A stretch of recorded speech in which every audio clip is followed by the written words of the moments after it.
Hello everyone, मैं विक्रम कुमार आप सभी का अपने यूट्यूब चैनल स्कॉलर्स कॉन्सेप्ट के ऊपर स्वागत करता हूं। Developmental biology net daily question series के अंदर आज हमारा क्वेश्चन नंबर 31 है और आज का हमारा क्वेश्चन सेशन नेट जेआरएफ 2018 से लिया गया है। क्वेश्चन को देखते हैं। The following assumption were derived from the above experiment. अब यहाँ पे हमारा एक एक्सपेरिमेंट किया गया है और इससे हमारे यहाँ पे डिफरेंट एजम्पशन हमने यहाँ पे निकाली है, जैसे कि ए एजम्पशन हमारी, बी एजम्पशन हो गई, हमारे यहाँ पे सी एजम्पशन है और हमें उसके बेस पे बताना है which one of the following combination represent the correct statement. और यहाँ पे हमारे जो डिफरेंट ऑप्शन दिए हुए हैं उसके अंदर हमारे इन एजम्पशंस के हमारे डिफरेंट कॉम्बिनेशन है और उसमें से हमें करेक्ट ऑप्शन को यहाँ पे सिलेक्ट करना है।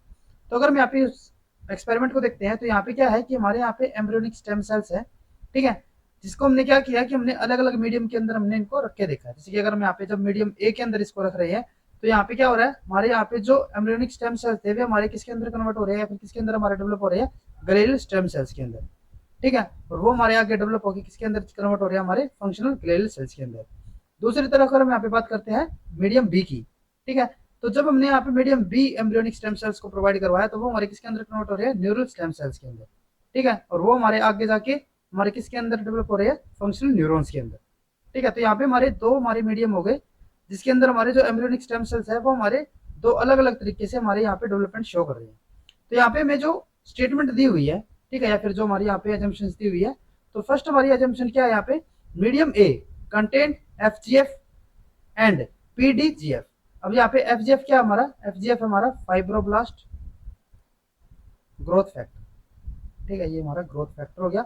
और जो हमारा पीडीजीएफ है वो हमारा क्या होता है, प्लेटलेट्स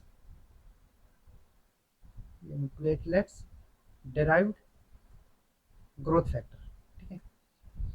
तो जो हमारे यहाँ पे ए वाला जो हमारा मीडियम है वो हमारा ए ऑप्शन क्या कह रहा है कि जो हमारा ए मीडियम है वो हमारा किसका है, fibroblast growth factor plus platelets derived growth factor का। तो ये हमारे यहाँ पे बिल्कुल करेक्ट रहता है, क्योंकि जब भी हम एम्ब्रियोनिक स्टेम सेल्स को, अगर हम मैमल्स के यहाँ पे केस की बात कर रहे हैं तो मैमल्स के केस में जब भी हम यहाँ पे एम्ब्रियोनिक स्टेम सेल्स को फाइब्रोब्लास्ट ग्रोथ फैक्टर और प्लेटलेट्स ड्राइव्ड ग्रोथ फैक्टर यहाँ पे प्रोवाइड करवाते हैं तो वो हमारे एम्ब्रियोनिक स्टेम सेल्स को किसके अंदर कन्वर्ट कर देते हैं, ग्लियल स्टेम सेल्स के अंदर, ठीक है। तो ये हमारे यहाँ पे बिल्कुल करेक्ट है। नेक्स्ट उसके बाद अगर हम यहाँ पे बी स्टेटमेंट की बात करते हैं तो बी स्टेटमेंट क्या है, मीडियम बी कंटेन रेटोनिक एसिड, यानी कि जो हमारे यहाँ पे बी है वो हमारा क्या है, रेटोनिक एसिड। तो ये भी हमारे यहाँ पे बिल्कुल करेक्ट है, क्योंकि जो हमारे एम्ब्रियोनिक स्टेम सेल्स होंगे वे हमारे जब रेटोनिक एसिड की प्रेजेंस में उनको हम ग्रो करते हैं, ठीक है, या फिर उनकी डिफरेंशिएशन करवाते हैं तो वो हमारे किसके अंदर कन्वर्ट हो जाते हैं, न्यूरल स्टेम सेल्स के अंदर, ठीक है। तो इसका मतलब क्या है कि जो हमारा रेटोनिक एसिड है वो हमारे एम्ब्रियोनिक स्टेम सेल्स को न्यूरल स्टेम सेल्स के अंदर कन्वर्ट करवाता है, जो कि हमारे आगे फर्दर आगे जाके डिफरेंशिएट हो जाएंगे फंक्शनल न्यूरॉन्स के अंदर, ठीक है। तो यानी कि बी स्टेटमेंट हमारे यहाँ पे बिल्कुल करेक्ट रहती है।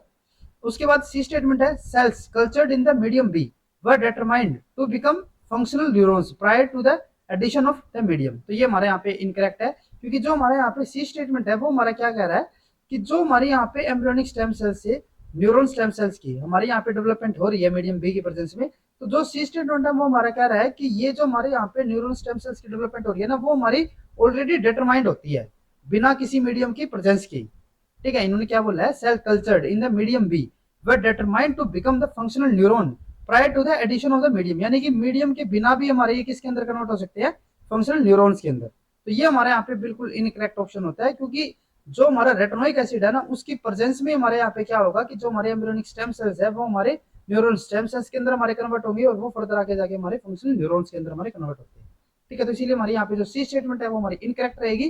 तो जो हमारी ए और बी स्टेटमेंट है वो हमारे यहाँ पे बिल्कुल करेक्ट है, तो इसीलिए हमारा जो फर्स्ट ऑप्शन होगा वो हमारे यहाँ पे करेक्ट रहता है।